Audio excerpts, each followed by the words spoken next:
until eto ngang lumalabas kay Cabral Files.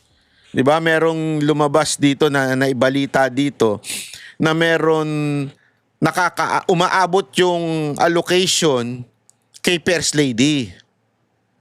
Yun ang lumabas sa isang balitang nakita ko sa isang post sa social media nung nilabas ni Libiste itong Cabral Files. Yun, kaya natin binabanggit ngayon dahil merong pinakitang ebidensya. Now, whether it is true or not true, it is up to us to believe. Tama, mali. Hindi ko sinasabing that is true, that is not true. It is for us na mag-conclude kung tama ba ito o hindi. Pero the way we conclude, depende yan sa mga circumstantial evidence. Ibig sabihin, kunwari, yung isang murder case, 'di ba? Merong ebidensya ng lumabas, yung halimbawa, yung kutsilyo, 'di ba? Yung kutsilyo na ginamit doon sa crime. Ito 'yun. Hindi mo kaagad paniniwalaan na ito 'yun. Makikita mo. Kailangan mo na mga collaborating, alam mo yun, statement or witness. Oo, yan nga yung itsura ng kutsilyo, nakita ko. O, pwedeng pinadaan sa forensic. Kailangan merong magsusupport doon sa mismong ebidensya. So, ano ibig ko lang sabihin? Yung ebidensya po na doon sa Cabral Files na lumalabas yung pangalan ng Office of the President through the First Lady, ang akin lamang, totoo ba ito o hindi? Anong ebidensya? Ano ang mga circumstances that would say, it is possible? Etong ginagawa ninyo kay Libiste na ang umaatake ay ang isang sekretary sa Department of Energy, ang umaatake isang taga-Office of the President na yung press officer ninyong si Yuse Claire Castro. Aba, ito'y nagbibigay ng karagdagang timbang doon sa akusasyon doon sa Cabral Files na merong allocation sa Office of the President through the First Lady. Naintindihan niyo ibig sabihin? Dahil sa mga ginagawa ninyong panggigipit na nagsisimula o nanggagaling sa executive branch na pinamumunuan ng presidente, nagkakaroon tuloy ng timbang yung mga lumalabas na balita. Naiintindihan niyo ibig sabihin? Hindi man tayo kagad makapaniwala nung una dahil parang, ewan ko, parang gano'n, di ba? Parang yung mga chismis na may natatanggap si First Lady, mga ganyan-ganyan, parang ayokong sa totoo lang ako, nagiging honest lang ako. Kasi sabi ko nga sa inyo, hindi po makitid ang isip ko. Hindi po ako yung gullible na mabilis magpapaniwala. Talagang titignan ko yung mga ebidensya bago ko paniwala ng isang bagay.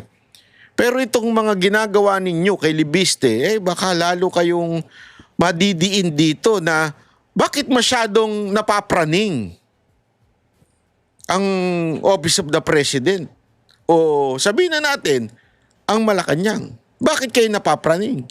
Di ba? Talaga bang praning lang kayo? Gago! Tamang hinala kayo?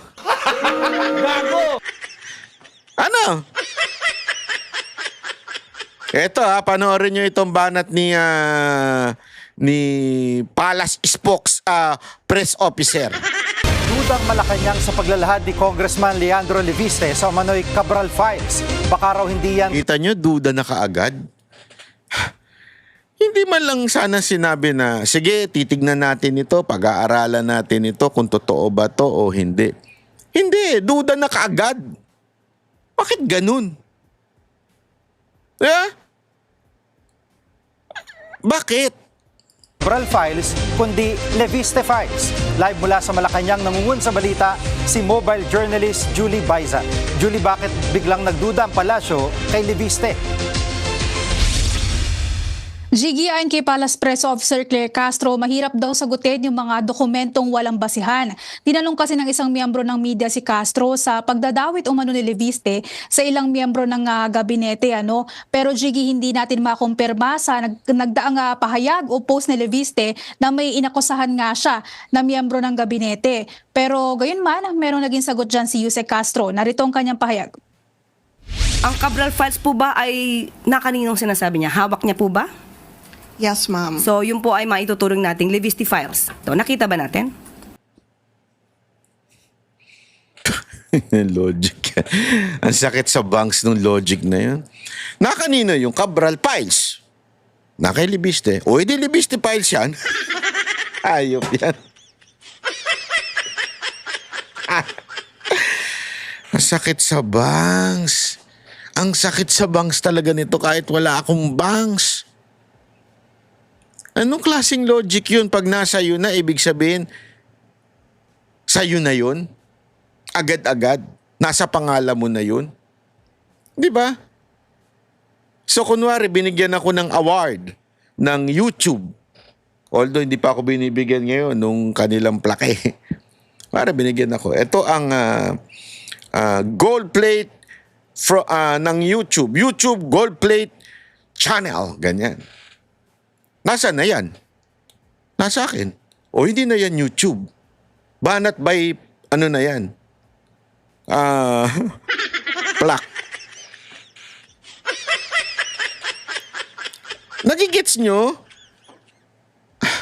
Hindi ko talaga maintindihan eh. Bakit ganun? Biglang, kasi nasa kanya na yan. So sa kanya na yan. Pakala niya na yan.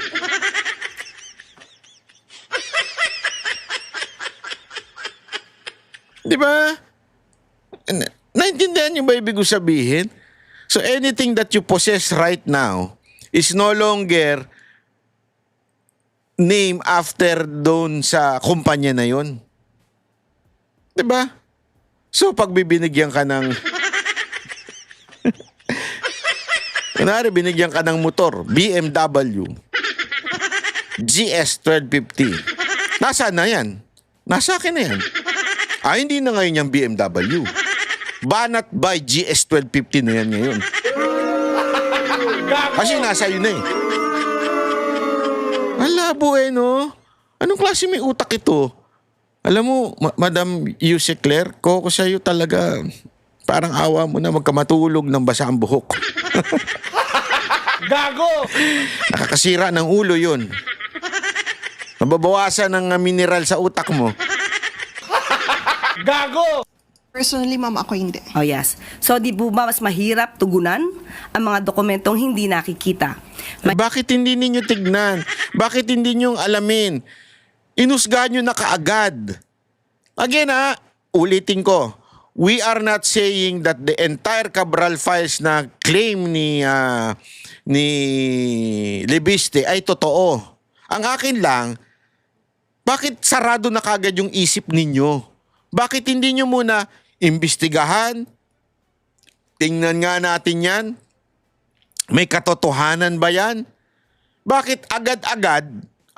Hindi totoo yan. Matik na kagad eh.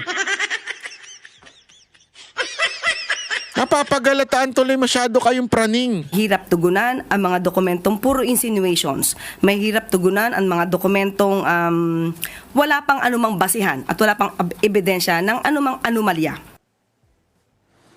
At sa ibang usapin, Julie, may payag si Congressman Toby Tiangco na hindi niya susuporta ng impeachment ni VP Sara kung di maaresto si Zaldico. May payag ba dyan ang Malacanang? Jiggy, hindi sang-ayon si Palace Press Officer Claire Castro sa naging pahayag nga ni Congressman Tiangco. Ayon kay Castro, magkahiwalay dapat na usapin yung impeachment at yung Pag-usap. Kami ang boses ng masa, hindi natatakot. Katotohanan lang, di kami nalulunod. Walang bahid ng sismis, lahat ay totoo. Kahit sino ka pa, pag mali ka babanatan ka. Walang pinipili,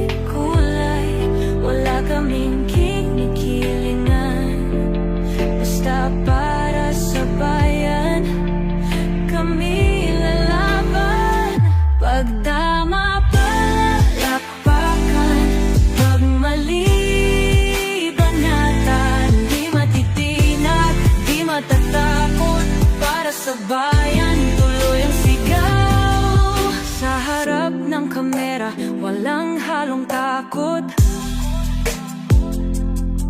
Mga baluktot, lahat kayo'y tutumba. Ang hustisya at totoo, yun lang ang mahalaga. Kahit sinong harang, di kami matitinag. Walang pinipiling kulay, wala kaming kinikilingan. Basta para sa bayan, kami lalaban. Pag tama palakpakan, pag mali banatan. Di matitinag, di matatakot, para sa bayan tuloy ang sigaw. Kung nasa tama ka, ikaw ay aming kasama. Pero pag mali ka, handa ka na bang mabasag? Banateros kami, walang inuunan. Dahil bayan muna, bago ang sarili.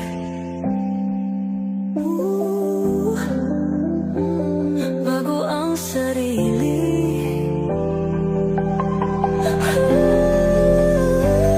Pag tama palakpakan, pag mali banatan. Banateros ang sigaw, katotohanan ang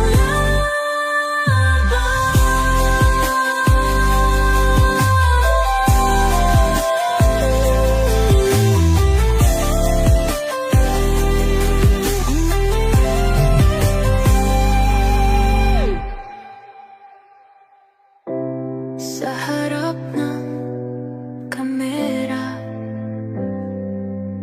wala